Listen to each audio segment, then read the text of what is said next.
आज हम लोग बात करेंगे रूल्स ऑफ इन्फ्रेंस की। तो इसमें जो नियम सब है इसको जानना बहुत ही आवश्यक है, तभी आप युक्ति आकारों का निर्माण कर पाएंगे। ठीक है, तो चलिए हम लोग रूल्स ऑफ इन्फ्रेंस को हम लोग जानते हैं और इसको हम लोग समझते हैं। ठीक है, तो आज हम लोग बात करेंगे रूल्स ऑफ इन्फ्रेंस की। ये जब हम लोग नियम को जान लेते हैं तो क्या होता है, इसके आधार पर हम लोग क्या करते हैं, युक्तियों की वैधता को हम लोग जांच पाते हैं। ठीक है, तो सबसे पहला जो हमारा है वो है विधायक हेतु फलानुमान, जिसको कि हम लोग इंग्लिश में कहते हैं मोडस पोनेंस कहते हैं। क्या कहते हैं? मोडस पोनेंस।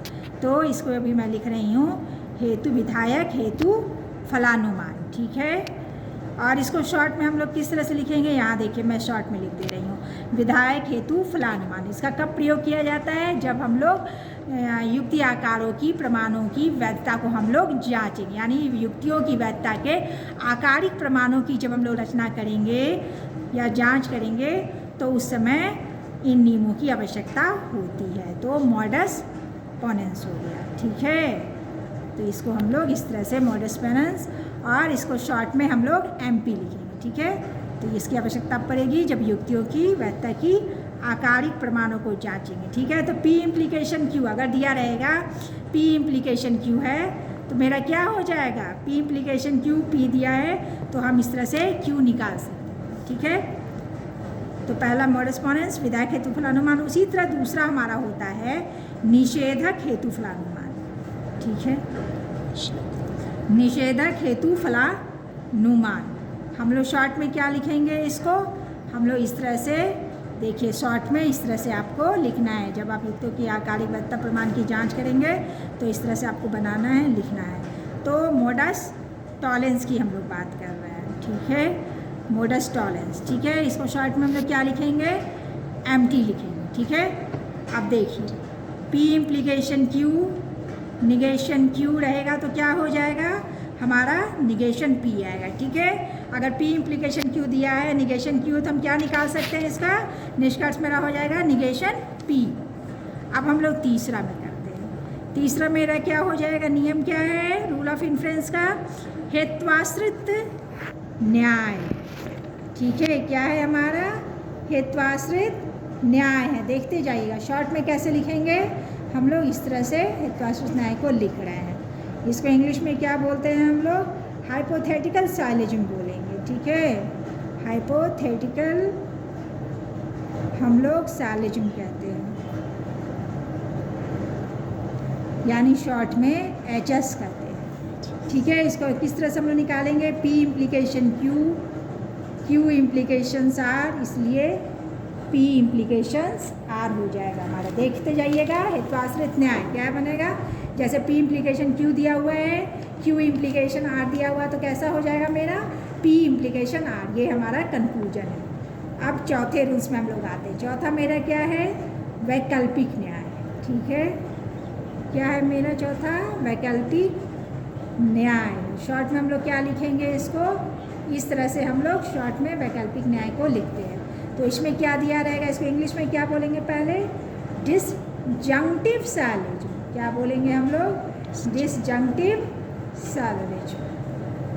ठीक है, इस तरह से हम लोग करेंगे और DS लिखेंगे। ठीक है, तो इस तरह से इसका P वेज Q, ठीक है, निगेशन P दिया है तो मेरा क्या हो जाएगा, ये हमारा हो जाएगा, इसलिए Q हो जाएगा। ठीक है, वैकल्पिक न्याय में किस तरह से निकालेंगे, P wedge Q, negation P दिया है तो ये हमारा Q हो जाएगा।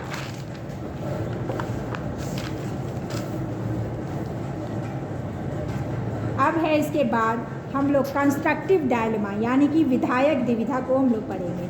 क्या हम लोग पढ़ेंगे, विधायक द्विविधा। ठीक है, विधायक द्विविधा मेरा क्या है, P implication Q dot R implication S, इसलिए अभी नहीं आएगा। अगर मेरा P वेज R दिया है तो इसलिए मेरा क्या हो जाएगा, Q वेज S हो जाएगा। ठीक है, विधायक द्विविधा को हम लोग शॉर्ट में क्या लिखते हैं, ऐसे लिखेंगे, विधायक द्विविधा। इसका मैं इंग्लिश लिखना भूल गई हूँ तो यहाँ पे लिख देती हूँ, कंस कंस्ट्रक्टिव डायलेमा। देखते जाइएगा क्या है हमारा कंस्ट्रक्टिव डायलेमा। इंग्लिश में क्या लिखेंगे? CD। ये कौन सा रूल है? 5, जिसको हमने कहा विधायक देता। तो क्या दिया रहेगा? P implication Q dot R implication S, तो P वेज R, तो इसलिए Q वेज S हो जाएगा। छठा देखिए, निषेधक द्विविधा। 9 रूल्स हैं, ठीक है, हम लोग छठे तक पहुँचे हैं अभी। निषेधक द्विविधा, तो इसको निषेधक द्विविधा को किस तरह से लिखेंगे शॉर्ट में? निषेधक द्विधा। इसको इंग्लिश में क्या बोलते हैं? Destructive dilemma. डिस्ट्रक्टिव डायलेमा की हम लोग बात कर रहे हैं, ठीक है। कैसे दिया रहेगा इसमें? P implications Q, R implications S, तो negation Q wedge, negation S, तो negation P wedge, negation R। सातवां क्या है? सरलीकरण। इसको इंग्लिश हम लोग कैसे लिखेंगे शॉर्ट में? तो सरलीकरण इस तरह से लिखेंगे। इंग्लिश में क्या बोलते हैं? सिंप्लीफिकेशन। सिंप्लीफिकेशन।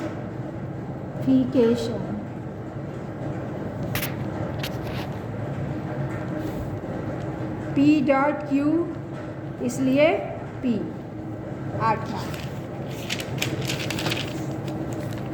अब हम लोग संयोग की बात करेंगे। 9 रूल्स हैं, रूल ऑफ इन्फ्रेंस में 9 रूल्स हैं, ठीक है। मैं बार बार कह रही हूँ कि युक्तियों की वैधता के आकारिक प्रमाणों की रचना करेंगे या जांच करेंगे तो हम लोग इसका प्रयोग करते हैं। अब संयोग के इंग्लिश में क्या बोलेंगे? कंजक्शन। क्या बोल रहे हैं? कंजक्शन। कैसे लिखेंगे? CONG, कंजक्शन, ठीक है। किस तरह से प्रयोग होगा? P रहेगा, Q दिया है तो क्या हो जाएगा? P dot Q। P दिया रहेगा, Q रहेगा, तो निष्कर्ष में हम लोग P डॉट Q लिख सकते हैं। अब 9वां देखिए। 9th में हमारा क्या आ रहा है? योग आ रहा है, यानी कि एडिशंस आ रहा है। इंग्लिश में योग को हम लोग क्या बोलेंगे? एडिशन बोलेंगे। योग लिख रहे हैं, हिंदी में लिखेंगे, इंग्लिश में लिखना है तो सीधा सीधा ऐड लिख देंगे। तो P अगर दिया रहे तो हम लोग इसके साथ ऐड कर सकते हैं, P वेज Q। तो इस तरह से ये 9 रूल्स हैं और 9 रूल्स को आपको जानना है, समझना है, तभी आप अच्छे से आकारिक प्रमाणों की रचना कर पाएंगे, जांच कर पाएंगे, ठीक है। तो विधायक हेतु फलानुमान, मोडस पोनेंस, दूसरा हो गया निषेधक हेतु फलानुमान, मॉडस टोलेंस, तीसरा हाइपोथेटिकल साइलेज, चौथा हो गया डिस्जंक्टिव साइलेज्म, ठीक है। 5वां हमारा है कंस्ट्रक्टिव डायलेमा, छठा है डिस्ट्रक्टिव डायलेमा, 7वां है सिंप्लीफिकेशन, 8वां है कंजक्शन और 9वां है एडिशन। तो इस तरह से ये 9 जो है रूल्स है और इसको आपको जानना आवश्यक है। Thank you, bye bye. हम लोग नेक्स्ट क्लास में मिलते हैं।